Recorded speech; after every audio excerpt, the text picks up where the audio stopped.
Wow.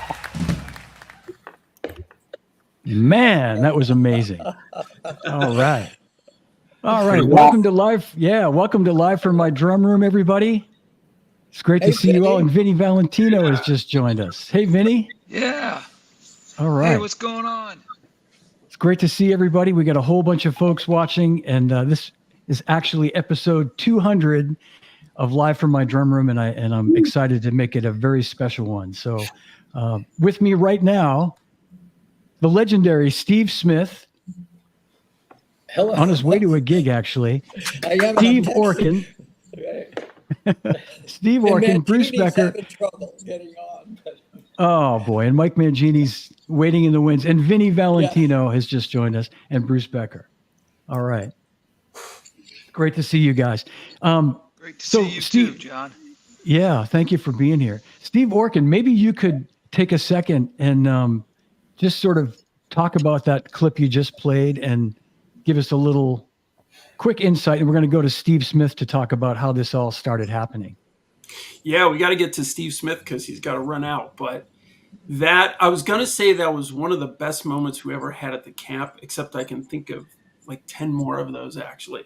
So it's really fun. But that was the opening concert from 2 years ago at Musicians Institute. We did the camp there. That was the opening concert. Everyone was on there. And we did a tribute to some of the drummers who had died during the pandemic since the last time we had done the camp. So we tribute to Neil and Alan White. And there were a couple of other drummers on there as well. Charlie Watts. And so it was just a great moment. Ginger Baker was another one. We did some dream music as well. Yeah. That's right. Yeah. Yeah. So yeah, good moment. Yeah, it was. That was pretty intense. Learning this entire arrangement that Vinny and Chrissy put together, and then rehearsing it, and then performing it at the opening concert. It was a great moment. Great memory. There's Mike. Hey, Mike Mangini. Mike Mangini has entered the building. There, you let me hear. Right? Oh my gosh! Forgive me. You'll get this. My default browser would not let me get in here because it's not Chrome, and whenever I changed it to, it kept switching back, and I'm like going, no, my God. Anyway, here I am. I apologize. I was recording a little bit late, and I figured I'd just jump on. So here I am. How are you guys? Hey, good. It's great to see you, Mike. Great to see you. It's fantastic to see you. Of course, I'm falling in like a pile of bricks off of a wheelbarrow. I did the same thing, Mike. So yeah. Hey, look, Steve Smith, thank you so much for joining us. I know, yeah. Steve's on limited time. So, Steve, you've got kind of a backstory on how this all sort of came together. Yeah. Yes. So to go back to before the very first Drum Fantasy camp, I had been teaching at drum camps for many years, different drum camps around the world. And on quite a few of those camps, Dave Becker would be on the staff as well.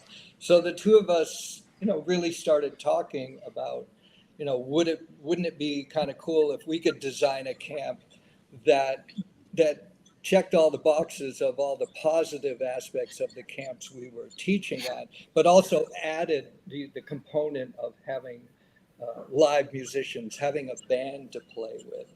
So we had taught at some, really great camps, and I'm sure they were inspiring. They were inspiring for us and for the other drummers, but there was no context. Like it was drummers and drumming, but without playing with a bass player, guitar player, keyboard player, singer, and as it turned out, then there was one other, and the aspect of the band came about because when I was a teenager, I went to a Stan Kenton camp. Now, Stan Kenton was a big band, kind of an institution in the jazz world, and every summer the Stan Kenton band would have at least 3 week-long jazz camps. there'd be an East Coast, a Midwest, and a West Coast. And I went to the East Coast camp that was in Towson, Maryland. As it turned out, Dave went to the camp in Missouri, and we were sitting with Chad Wackerman at the time, and he went to the camp in Los Angeles. And since then, I've talked to Vinny Colaiuta. He went to the Kenton stage band camps, and many drummers. And of course, when I went to the camp, Peter Erskine was the teacher. Peter was playing in Stan Kenton's band at that time. And so that's the idea, you know, to play with musicians, to learn about drums, but to play with other musicians. And then, as it turns out, Dave Weckel and I both have Steve Orkin as our webmaster and social media guru. And so we had a talk with Steve Orkin about, you know, organizing a drum camp. And then just Steve ran with it. He loved the idea. We gave him a lot of parameters, like, you know, 15 people in a class, for instance. We found that that was ideal.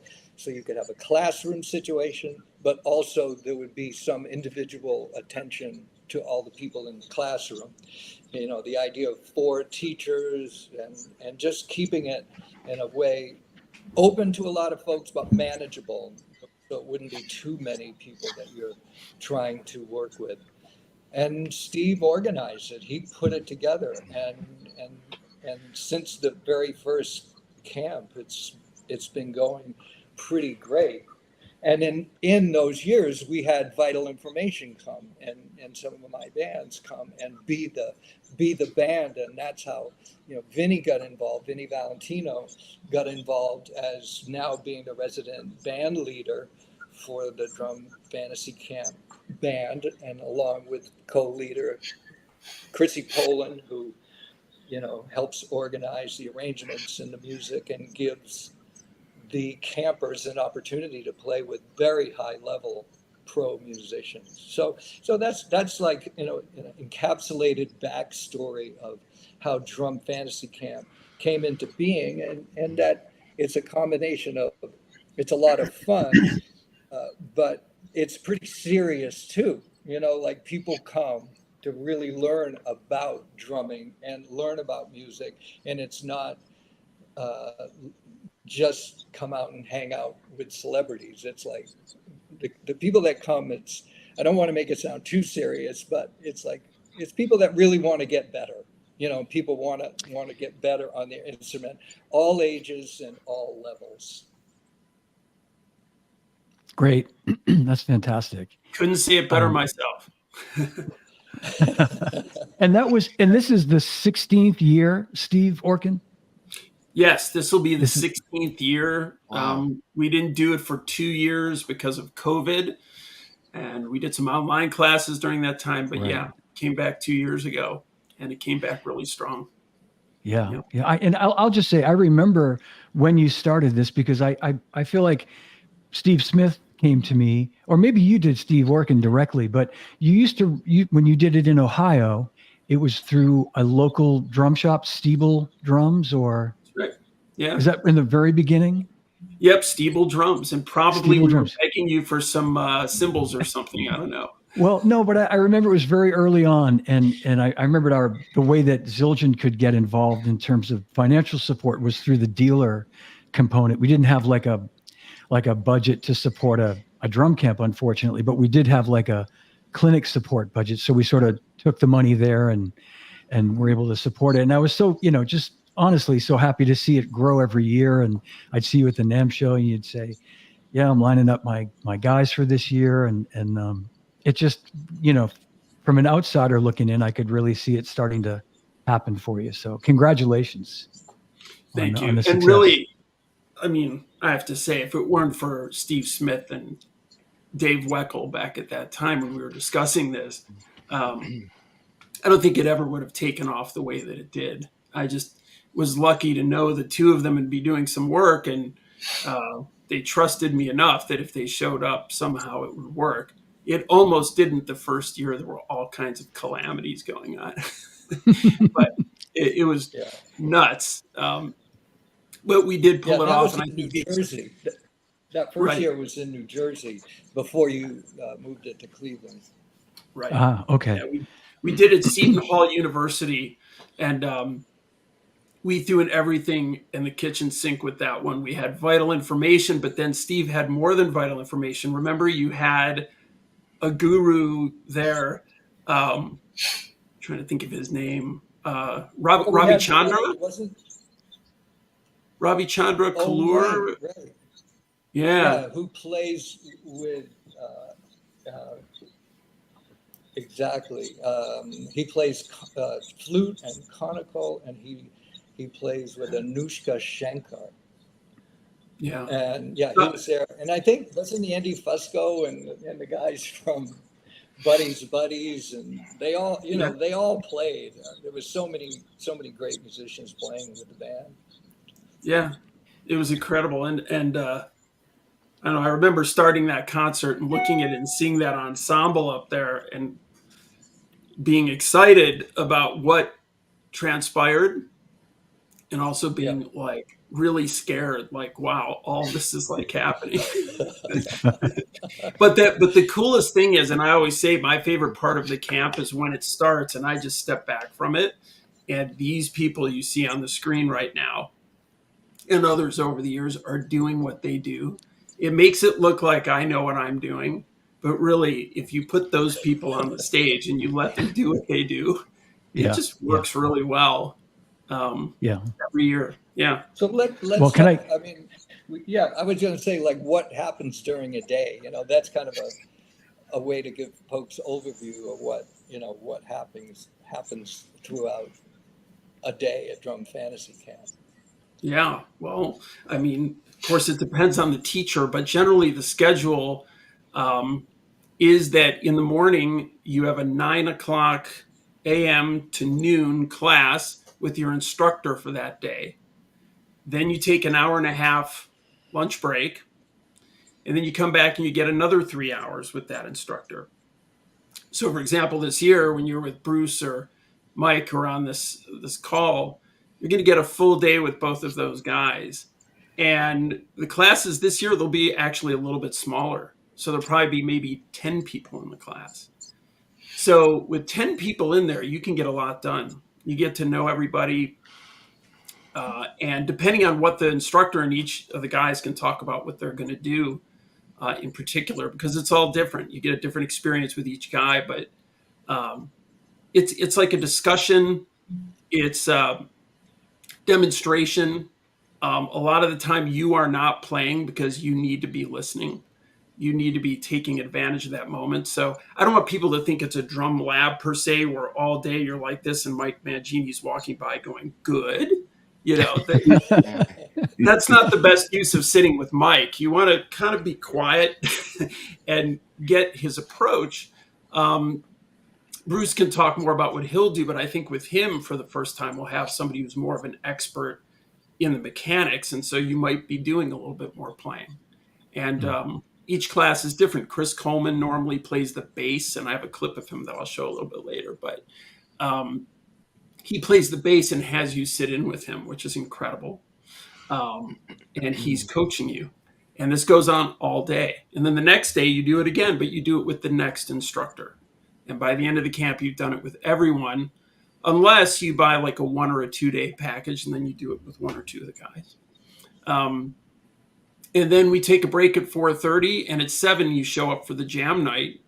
You sit back and you relax and you watch other people and yourself get up and play with that incredible band that you just saw, which includes Vinny Valentino, who's down in the corner there, our musical director, Chrissy Poland, incredible singer, Stu Mindeman, the keyboard player, tours with Dave Weckl and a lot of other great people, and then Hagar Ben-Ari, who a lot of people have seen playing with Scary Pockets, or they saw on the James Corden show.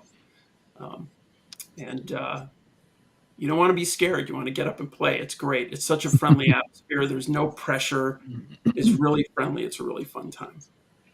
And Steve, we should mention that in addition to all the people you just mentioned, Simon Phillips will be there this year as well. Yep. Simon Phillips will be there. He's in Japan right now, so he couldn't join the call. He said unless he wakes up at 6 a.m. and can't sleep, maybe he'll hop on. But Simon will be there. Bruce and Mike, and then Yeah. Chris Coleman. In the old days, Simon would have gotten up at 6 and joined us, or just not gone to bed. But Yeah. he's like the rest of us. He's not getting any younger. So Keeping an eye to see if he pops in, but yeah. yeah. Yeah, I heard you, Johnny D. I heard that. I want to quickly read a comment that someone posted here. Craig Waltner said, I went to DFC in 22, Weckl, Smith, Phillips, Juliana, and had a blast. What an experience. Absolute world class. From Wisconsin. I know Craig. Yep. He comes. I see some other guys in there actually in the comments who Larry Muffin, he comes. We have a lot of regular people who come every year because it becomes a bit of a community. And there's some people probably watching. I should give a shout out to Eugene Waukee, who comes almost every year, helps out, carries stuff around, helps out the guys. Mark Chang, who also comes from Northern California, is probably watching, probably a slew of other people. But we have like a crew. Yeah. And they show up almost every year. So it's great. And I want to kind of underline that the average person who comes to the camp is not a pro incredible player. The average person who comes to the camp is somebody who there are some pros and there are also some beginners, but generally a lot of them are just people who are good players, but love to sit in a class with these people and talk drums and learn more all day. So, a lot of people write to me and they take home a little. Yeah. There's no little hand like on Zoom if you raise your hand. That's it right there. I was gonna call on you, Mike. Well, but on your point, Steve, the whole thing about doing master classes a lot more lately for some of us, there's a way that no matter what the skill level is or talent level is in the room, you strip down each of these things to fundamentals anyway. And the whole best part of it, and the best part of why I liked teaching labs at Berkeley, was that each person gets to see that they're not alone. They get to see other people either that have the same issues or that are doing the same thing. And when you start to see someone else correct something, you get a lot of confidence. So the group environment is extraordinary, and it's a lot of fun. And I've been teaching it and having a blast. So just keep that in mind too, that it doesn't matter what the skill level is, because again, everything gets broken down in steps anyway. So everyone has a chance to jump in where they are comfortable, but yet you don't have to do too much. And if you're advanced, you don't have to do too little. Cool. Yeah, that's great insight, Mike. Yeah. And Steve, I want to add that, and you go home with a lot to work on. So even as an instructor, I'm hearing what the other teachers are doing, and because I'm asking what they're doing, and then we talk about like, what are you teaching? Oh, I'm working on this.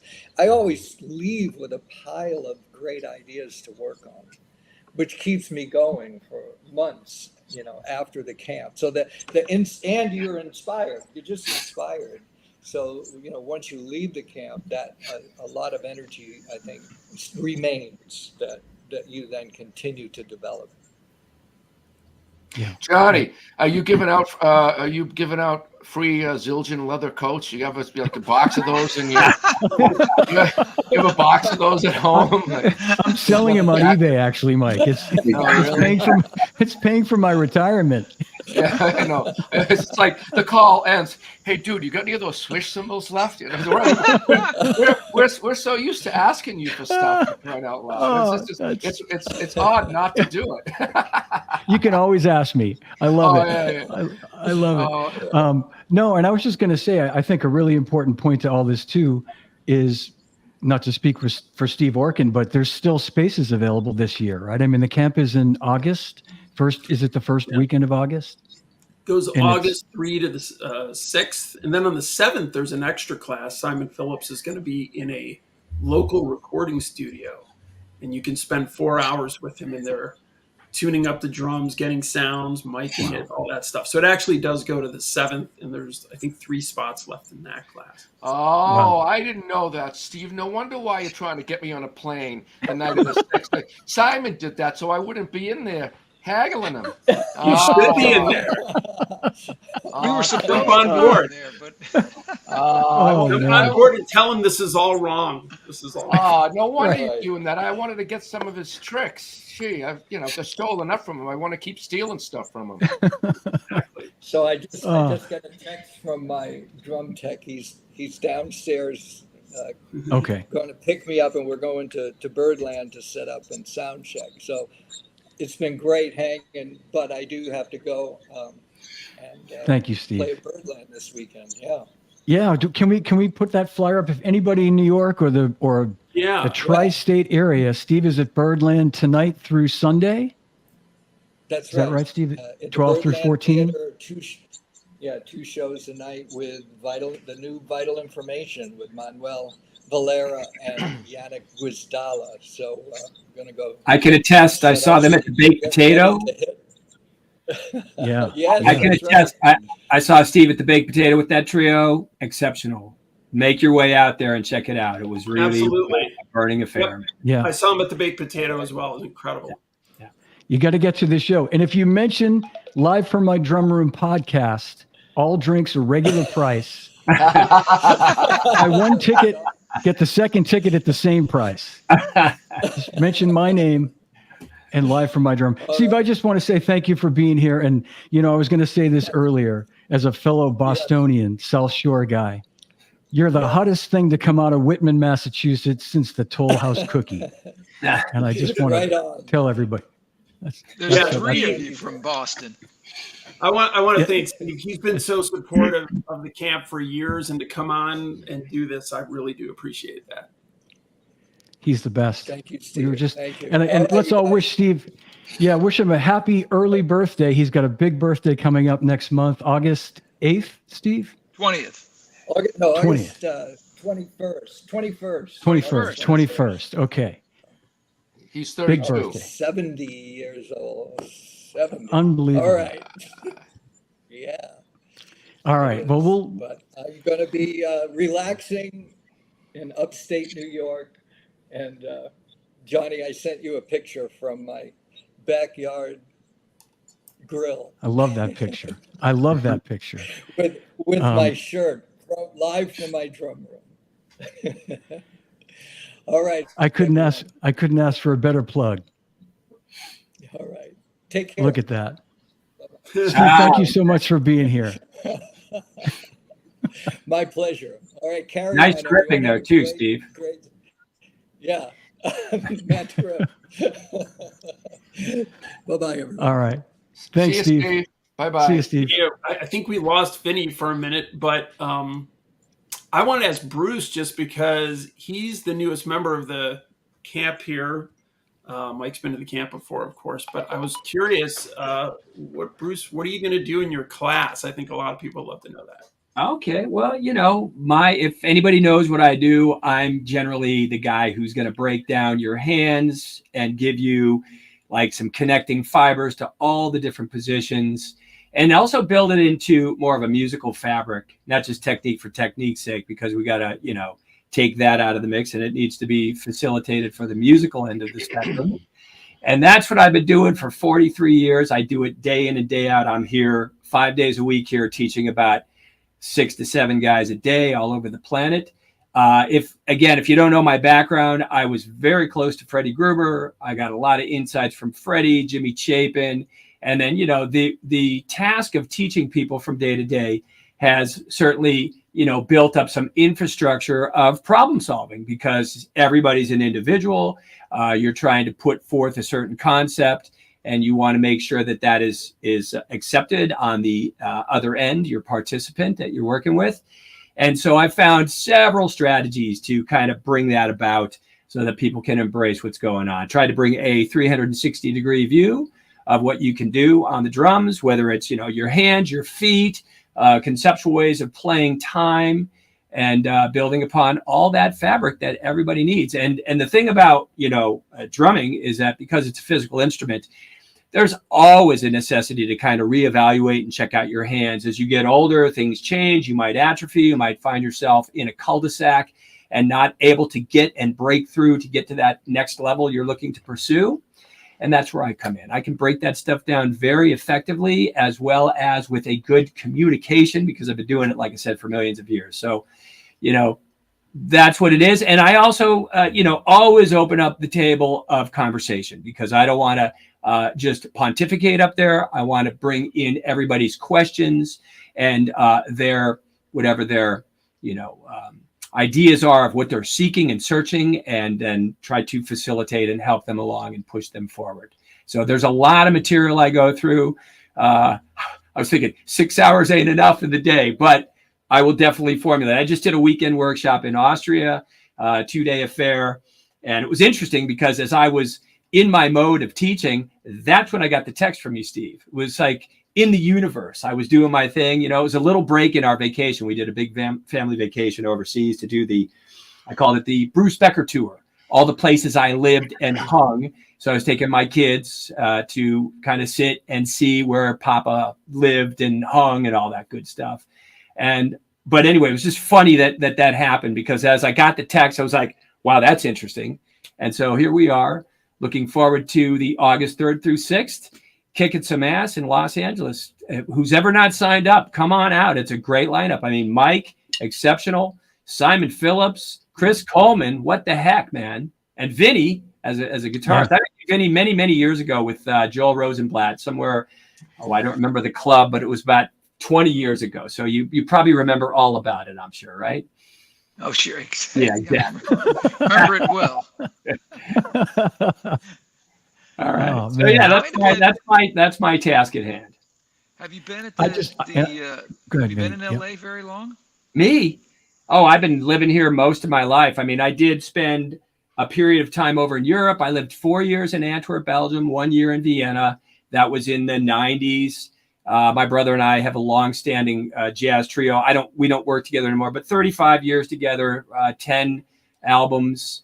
Got a chance to work with a great deal of people, from Barbara Dennerlein over in Germany, great B3 organist, recorded with Ron Carter and Mike Stern, Russell Ferrante, and then, worked some gigs with the late, great Suzanne Summers.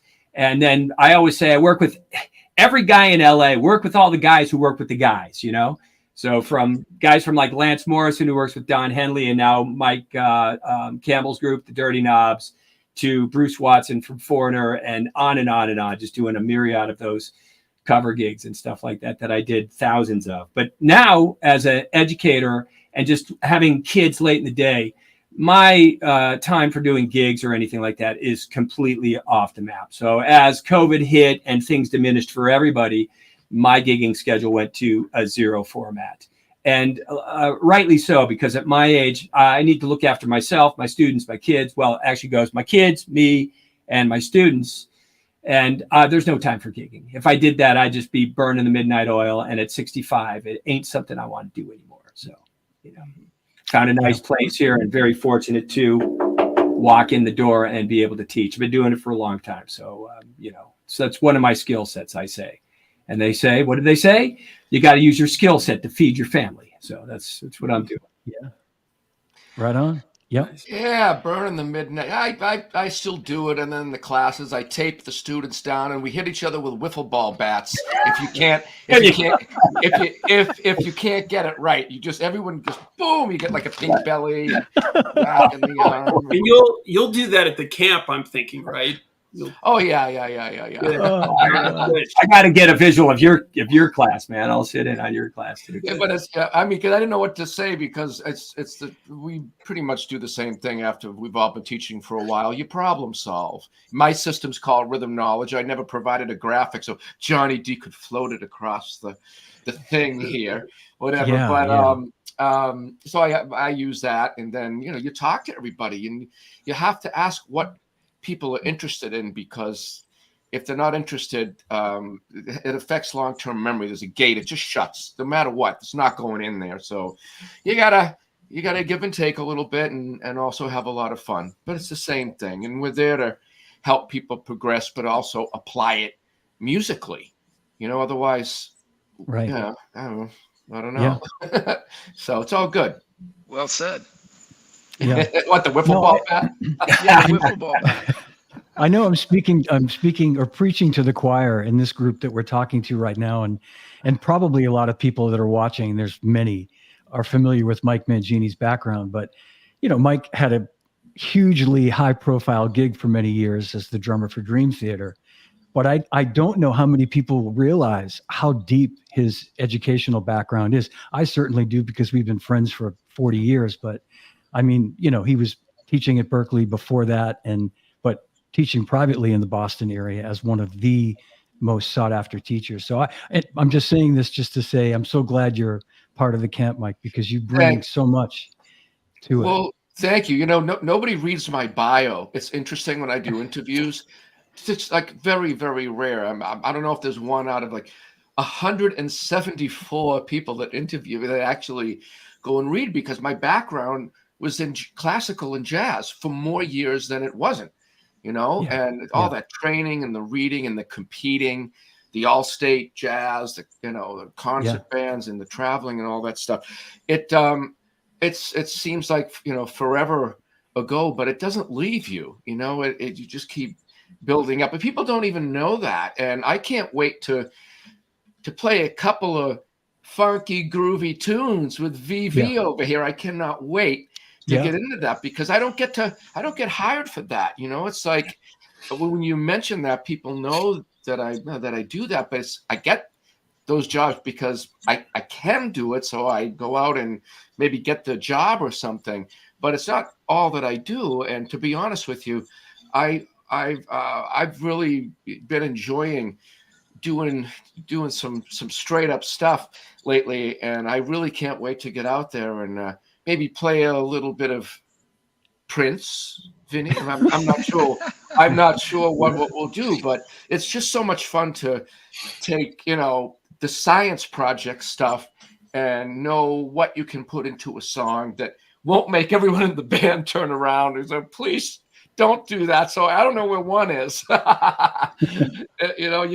gotta lay it down. So it's all good. I'm really looking forward to it. But thanks for mentioning that, John. Absolutely, Mike. You should, just to mess with their heads, play left-handed for like a whole set, and just because you can. Well, when I did it at the Modern Drummer Festival in 2006, it was supposed to be funny, and it didn't come across as funny. I guess I get a sick and twisted sense of humor. And I was going back. I thought it was great. That's right. Oh, we had some fun. I remember that. Yeah, we did. I never care about fashion. I mean, obviously, I'm in the middle of recording and I'm just like, whatever, I'll just go on. Who cares? But at that, I think I wore, and I hate that it's on YouTube and then I can't take it off, but I'm wearing my bed clothes. My hair was like just growing out. And it was like, I looked like George Harrison from '68. And I'm in like, bed clothes. So I didn't even care. And I was swapping back and forth, righty, lefty. Yay. That was funny. And like, no one's laughing. So anyway, yeah, whatever. I don't even know why I said that. It just made me go back to that day. Yeah. Oh, man. But we'll have some fun. We're going to have a lot of fun. Yeah. So Vinny Valentino, man, it's so good to reconnect with you after so many years. I met you in the 25 years ago, probably, right? When you started playing with Vital Information. Was that about late 90s? Yeah, it was 2004 Okay. that I started playing with Vital. So it's been a while. Yeah. It's been a while. Yeah. A lot of water under the bridge. Yeah, absolutely. But it's so great to see you involved in this. And I was going to just say, I mean, for you, it's got to be a lot of fun, but also a lot of challenges to play with different drummers, because everybody's a little bit different and everybody's got their own sort of way of putting their spin on things. And how do you deal with that? Well, let me take you back to wiffle ball bats. Yeah, wiffle ball bat. Something Steve said. I remember driving around in the van and Steve Smith telling us, hey, I've got this idea for a drum camp, and we were going to play Cleveland. I I forget the name of that place, Nighttown in Cleveland, and he said, "You're going to meet a guy. We're gonna pass the idea on to him. He's going to make it happen." And you're like, "Great." So we talked to Steve, and he didn't really mention the camp at that time, but he was formulating this idea. Steve told us about Stan Kenton and meeting Peter Erskine and being inspired by that. And long story short, the idea of the camp came about, and the guys put this thing together with the idea that you're surrounded by like-minded people in this network of professional musicians and whatever you want to call the campers. You know, you're not there as an extra, as an add-on. You're there as part of the whole process, and we learn as much from them what to do, how to do it, as they learn from us. I liked the beginning of the camp, and in the beginning days, I would go around to the different places where the different guys were teaching, from Dave to Peter to we just make the rounds, Steve, and and just pop into the classes, and inevitably they would ask my 2 cents, and that turned into this whole idea. Well, the jam band, and then Chrissy, who kind of has a knack for running things and organizing things the night of the jam sessions. She made a beautiful announcement at the first camp in Cleveland we did. She got up and she said, "Look, we're good with all the pyrotechnics that you guys learn and all the chop stuff, but if you really want to impress us, just lay down a solid groove. Forget about the fills, forget about the turnarounds, just lay down a solid groove and make us feel good." And one of the first or second people up there was, I don't even remember her name, but a female drummer who didn't have anything in the way of chops, but she had a groove, and that's all she did. And she laid it down, and we played, something, that was appropriate. And that's the idea. You're not Yeah. up there. You're not going to all of a sudden gain this Mike Mangini chops at the last minute. So there's no reason to be afraid, and to play with the band, and just do what you do well, and that's what we're trying to do, is give that the experience of doing that. That's Well, great. Vinny, as you mentioned, that part of my class protocol is that very thing, because it's like an inner game and inner language when you're playing the tune. And the second you change as a drummer your state of mind and abandon the thing that you're supposed to be doing, is when that chaos breaks loose. And it's a very, very fine line on what you can bring into the song without losing the song. You know what I mean? And there's no sense in trying something that's just not in human nature to do. You know what I mean? And just go out too far, because then you've abandoned where everything is. But when you can do that, that's when you put one over here and there and just make you guys laugh, and kind of throw a little monkey wrench in. But we won't do that. And by the way, Bruce, the way you're positioned, the green behind you looks like a halo. That was It does. that was like very, very well done. Yeah.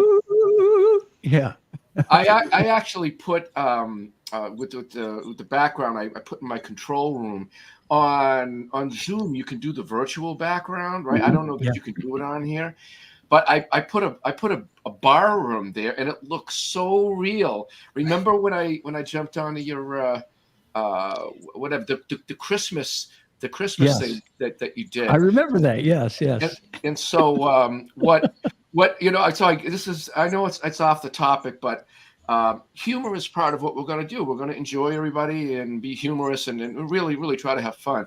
But I was on a Zoom call with the Pearl guy, Mark Terrick, and I had the bar there, and he's like, Mike, you have to put a shelf behind you and take a real drink off it while you're on, so people think that the things are. But it doesn't.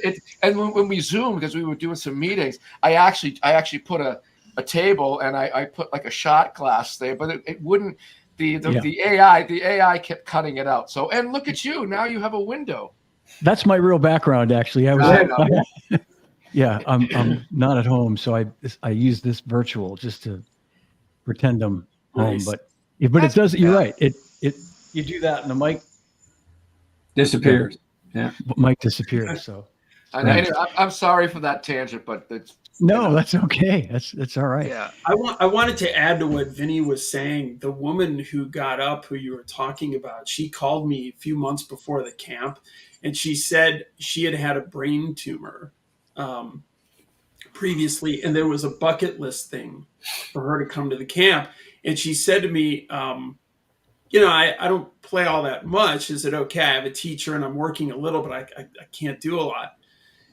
And I said, you have to come. Like, that's a great story, and you should come because it's such a great atmosphere.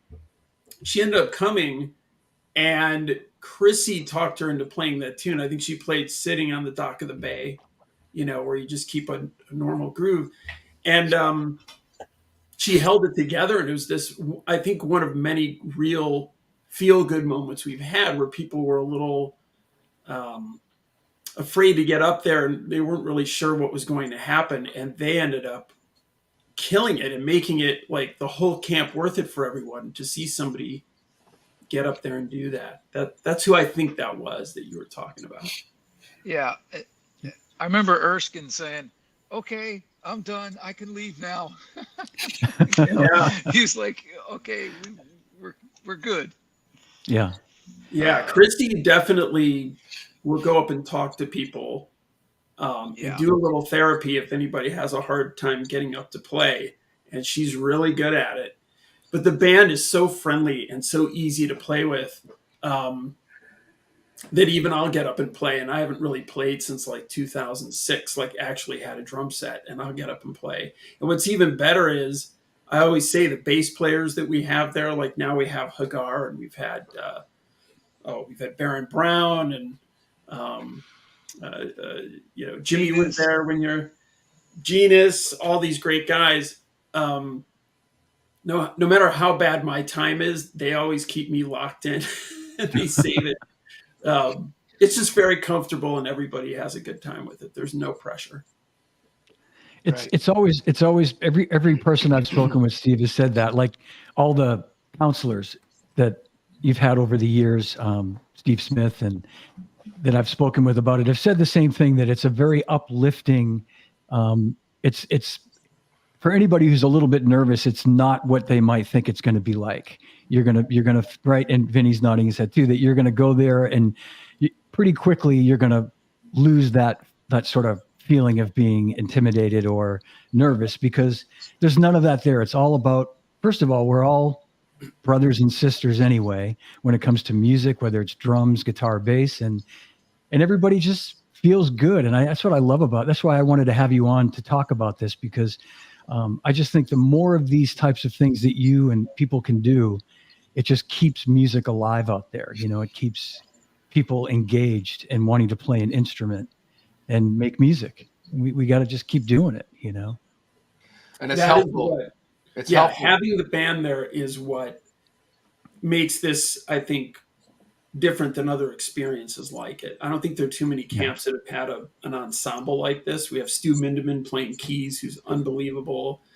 And, he does some of the arranging. And then we have, Vinny pulling all the music together and kind of keeping it all working and managing it. And Chrissy is just the most energetic, unbelievable, singer. I went to the Hollywood Bowl last year and watched her up there, doing a David Foster song, um, like in front of David Foster, and she's Oh my standing on God. the stage doing it and killing it. Um, and I was just so proud watching her. I couldn't believe that she comes to my camp, And That's then I wild. looked at this screen, and I can't believe these people come as well. And um, so it really is an opportunity. It's a very specialized opportunity to go catch a little whiff of what makes people really great at doing something, and it can help you not just in music, but in anything you do, to just Yeah. see some Yeah. of the best people do what they do. And where will it be this year, Steve? I know it's in LA, but is it in the Valley somewhere, or is it? Actually, it's at the Colburn School, which is this really neat private conservatory in a really nice part of downtown LA across from the Disney Performing Complex and the Yep. Broad Museum. So it's really nice over there. The hotel that we use, if you stay in the hotel, is maybe 200 feet away. Um, it's a really hip, cool part of downtown over there. And Yeah. the school, it's a private conservatory, but I saw it and I went and talked to someone there. I was like, is it possible to do this there? And they're like, sure. Yeah. So Yeah. it'd be a nice, comfortable atmosphere, I think. That's great. And then I think you mentioned to me the other day that one of the jams, or like the final jam, is that at the Baked Potato. Did you Right. So we do a concert every year. a concert? And Yeah. this Okay. year, we're going to do it at the famous Baked Potato Jazz Club, which we've never really done it that way before. But a lot of people have asked about that over the years, or they'll go like in some evening, they'll go to the Baked Potato. So we move the concert over there. It'll be more like, a club date. Um, and there'll be two sets, and you can go on the Baked Potato website actually to buy the second set. The first set is, I think, sold out. So the second set you can get into. Um, and yeah, the Baked Potato, if you haven't been there, it's tiny. And Yeah. so these guys will be right in your face playing, and you can just soak it up and eat a baked potato the size of your head. Stuff, Exactly. Yeah. Any stuff kind of with baked potato. like chicken parmesan or something, like just Right. it's a mess, It's but it's crazy. pretty cool. Yeah. It's great. And it's a Yeah. legendary spot. So Vinny, let me ask you, so do you basically, you're in charge of like the music, like in terms of the jam sessions, you've got a list of songs that do you call them out, or do you give people like some advance, like, okay, you're gonna work on this later and we're gonna do this song tonight. So, or is it all sort of spontaneous and Well, we have a list that has been growing for the this says actually 15 years, but it is 16 years, isn't it, Steve? Or This year, yeah, it'll be the yeah, this 16th. year's our yeah. 16th year. So Wow. we've formulated this list throughout the years, and the campers can pick one of the tunes on that list. If they should be able to find something in I the got you. vein that they like, that's on that list. And like Steve was saying, if somebody is apprehensive about playing because they don't think they are good enough, Chrissy a lot of times will say, "Hey, let's just get up and groove, and we can make something up on the spot." And I mean, that is sometimes some of the most fun we have, just improvising and making it happen on the spot. I'm definitely surrounded by the best of the best. Steve already mentioned the band, but these guys not only know the tunes, but they can play them in any keys, and not that matters too much for the drummers, but it does for us. And you know, it's fun to actually interact with them and go through Yeah. the process.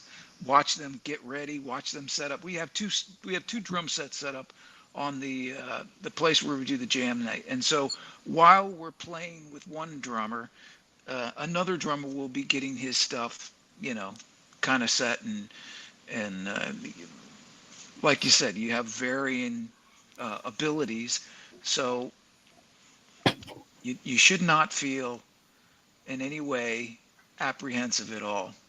Yeah, I don't think what I noticed is the bulk of the people want to play. They want to get up, and that just comes from the comfort level that you feel when you go there. It's like we're casual right now, which we're not. This is what we do. You're Yeah. just normal. You get up, you relate to people, and you're all trying to have fun, but also as you guys know, over the years, you know who's been doing the clinics, who's teaching. So it's not like you're just plucking someone out of the yellow pages. It's like, oh, you can teach it. Not everybody really has the teaching thing together, and you do it for a while. That's who you get, right, Steve? I mean, who's doing what. So there's a comfort level that the students have with the teachers, because the teachers are comfortable and casual. And so when it comes to the jam, people want to get up and play because they feel comfortable.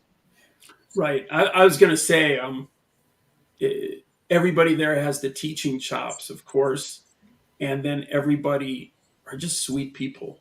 We just, the instructors we have every year, when you leave, you feel like you really met a special person, somebody who obviously has had a lot of success in their career and set an example for you of excellence for a few days that you might want to shoot for. But they're all really professional, nice people. We don't ever have anyone there who doesn't get along with, or anything like that. It's always really a respectful atmosphere going both ways. And as an added bonus, Mike knows how to really wield that wiffle ball or wiffle bat to kind of keep you in line. You get that technical approach as well. So no, I end up leaving with more welts than anybody. So I have a wiffle ball bat right in the other room. That's funny. So do I, down here. John. I wish I so brought it in. I have one right? as well. Yeah. I'm serious, Yeah. man. I was going to go and get it, but my little grandson Dylan started playing t-ball, and we got it down here in the vineyard for him when they come down next week. So anyway, I should have brought it in as a prop. No, I started a whole thing. Some people think I'm serious. You better believe I'm bringing a wiffle ball back to the camp this year. Oh no! It's going in my gig bag. It's going in my trash space, man. Oh man! When I bring a wiffle ball bat, like, wouldn't an aluminum bat do a little better? Yeah, Leave it to Mangini to start this. This is what I'm saying. I've known this guy a long time. I'm telling you. No, I was just going to say, you guys are all so perfectly suited for this. Knowing all you guys the way I do, it's so great. And the comments are so, from the people that have gone and are planning to go, are so positive. And maybe Steve, you and I can brainstorm on something like maybe. If you think this is of any interest, or people watching think it's interesting, maybe we can down the road after the camp do another one of these and pick one of the people that came to the camp as a outstanding student or something, and have them come on the podcast and talk about their experience. Pure guinea pig, but yeah, that would be great. yeah, and maybe we can. It could be somebody who hasn't signed up yet, so like it has to be. You watched this podcast and it made you sign up for it, and right, that's the criteria. So, Mike, what were you going to say? That'd be fun. Nothing. I'm just giggling. You're just giggling. I'm just giggling, just visualizing things, having a good time, and just looking forward to it. Because Steve said something vital, pun intended, right? He said that he leaves with plenty to do for months, and every instructor that I know, and I know everybody for the most part, is still a student. We're all still students. You're all still. I think maybe that's the core component or foundation that allows for everyone's comfort level, because we want to be there and we want to keep learning, and there's always something to know. So it's really cool, and I'm glad he said that. That's great. I think he knows what he's doing. That kid's gonna go places. Go ahead, Vinny. I'm sorry. I was going to say he's got a future in this. In He's this got a business future. Yeah. somewhere. He's done all right. I was saying to Steve, he and I were talking earlier off camera, off the podcast, and I've met him many years ago, but we've been friends for like 35 years. And I said, Steve, with your 70th birthday coming up next month, I was thinking I've known you half of your life. And he just sort of stopped and went, wow.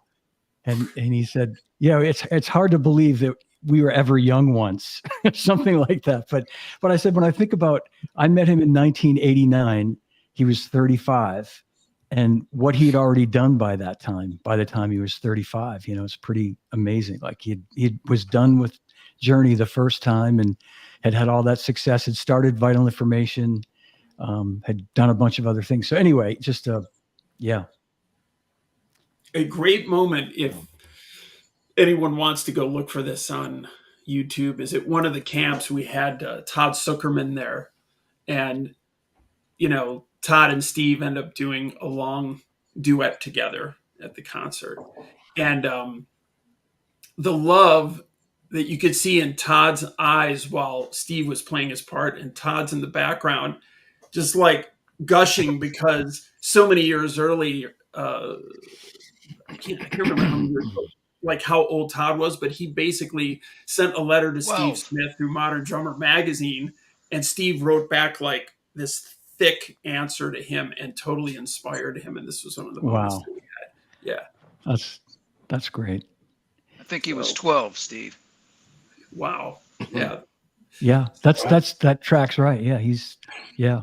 We just have these moments that come up. I actually wanted to show you a moment that I have in a clip if people want to see it. It's since Chris is not with us, Chris Coleman, but I have a clip from his class that's kind of funny, and it's him and Gavin Harrison. So when Chris teaches, he plays the bass and he uses sometimes this vocal metronome. And I don't want to say that to people watching this that they have to play the way that Gavin Harrison plays in this clip, but it just shows you the way that Chris teaches. So anyone wants to see it, I'll pull it up real quick. I think it's... Yeah, please do. Yeah. It shows you how loose the camp is in general. All right, let me see if I can figure this out real quick, and I'll bring it in. Okay, here it is. And you have to figure out, like, okay, I'm not just gonna play bop, bop, bop, bop, bop. I gotta make it musical. And this is the way you gotta practice this way. Right? We get a CD, you learn the song, you practice it, you play it. That's how we do for the gig, but 9 times out of 10, we don't do that for our practice. And that's what happens. We come and we expect to just shoot straight to the 54th floor, and we got like all of the 20s missing. You see what I'm saying? Floor 17 is missing, 13 is missing. It's vital, man. Let a storm come, this building is gonna fall. You see what I'm saying? So let's try this, guys. Just the group.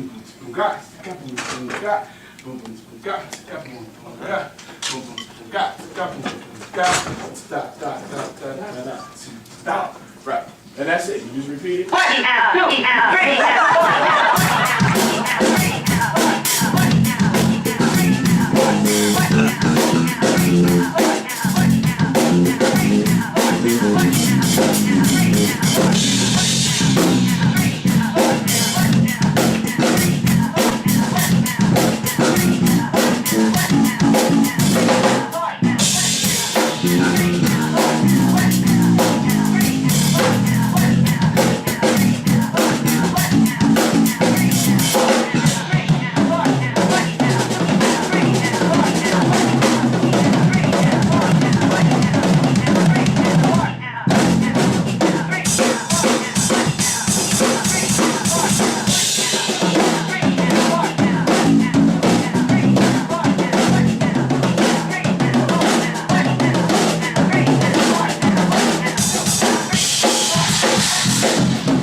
Just a little fun. Gavin. Now, the part you didn't get to see there is that Steve Smith walks in because he hears this going on, sits down at the other kit, and then all of a sudden there's this whole thing going on, and it totally derailed the class for about 10 minutes just with fun. Then they both left, and they probably called some kid to get up and like play with that thing. Yeah. But I take anyway, back everything I said about Steve Smith. Then he's the class disruptor, is what he is. for sure. Oh, But it shows you that when you're there, it's not this serious thing. I mean, yeah, it's serious, but it's very fun and it's very loose, and there are some great moments. that's fantastic. Yeah. There you have Mike, it. Mike Mangini, how many of these have you done? You've done several of these, right? With Steve, Yeah. I only did one live one in Chicago, but I've done okay. other. I did the stuff during COVID with him, Yeah. you know, Yep. online. But as far as just one live, wasn't it? Yeah. See, Yep. That was We did enough. that one. Yeah. Yeah. was It that? I was a mean, great year because it was Mike Mangini was there, Benny Grab, Yep. Steve Smith, Dave Weckl, Michael. and there was a fifth. I think we had Wow. 5 drummers that year.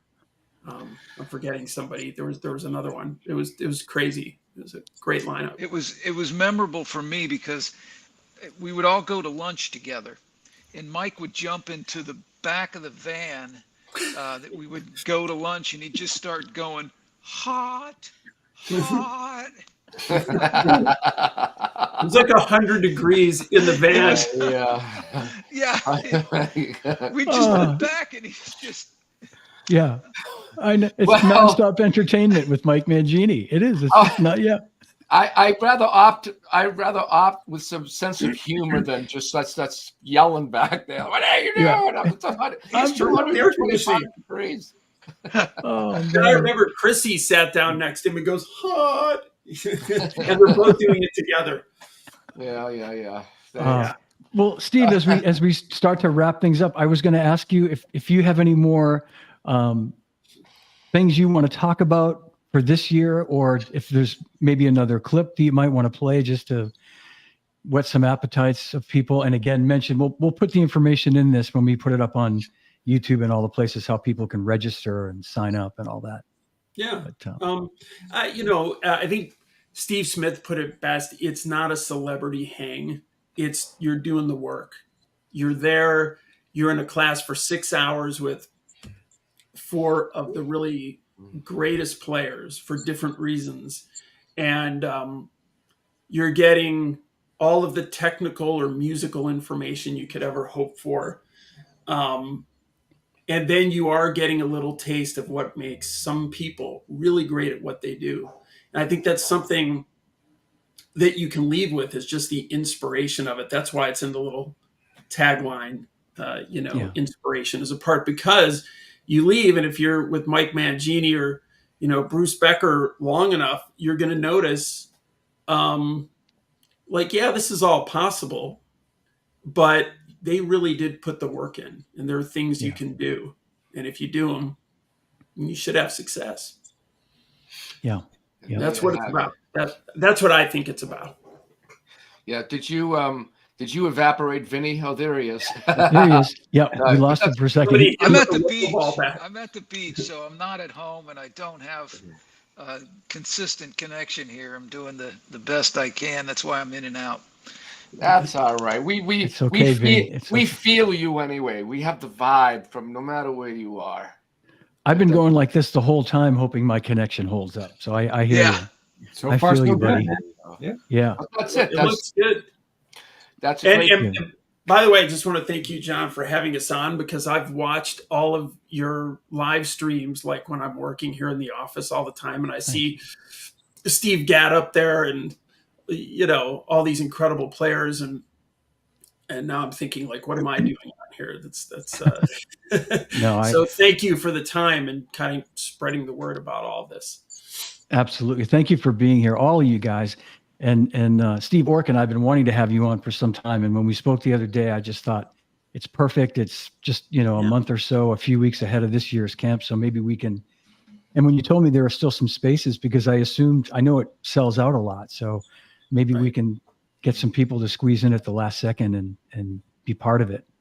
Yeah, there's some spots in there, and there's some tickets available for people who just want to go to the Baked Potato if they're in LA and they just want to go. That's on the Baked Potato website.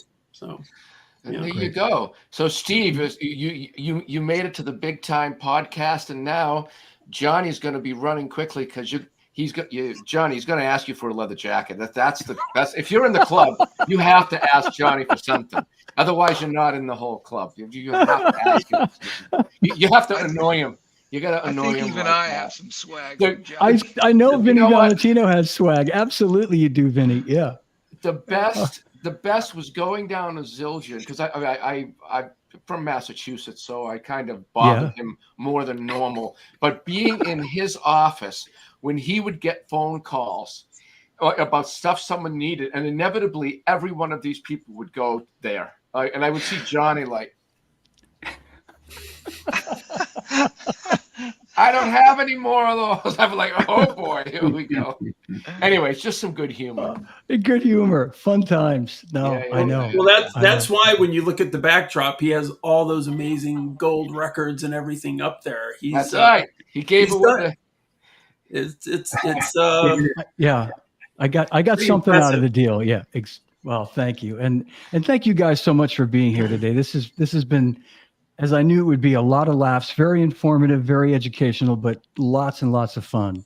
And I think we made a lot of people happy today too. So thank you so. guys. If you want, I'll take And- us out with when we're finished. If people stick around for a minute, I have Peter Erskine and Keith Carlock jamming Absolutely. to Asia that we'll take it out with. I think it's appropriate for this show. Great. Well, then I'm going to just Awesome. thank you guys for being here. And I want to thank Steve Orkin, the founder of Drum Fantasy Camp, returning champion Bruce Becker, returning champion Mike Mangini, returning champion Steve Smith, the pride of Whitman, Mass., who had to leave, and of course, the ever handsome, very talented Vinny Valentino. Thank you guys for being here. Thanks for watching, everybody. We'll see you soon. Check out Drum Fantasy Camp. Here comes a little Asia.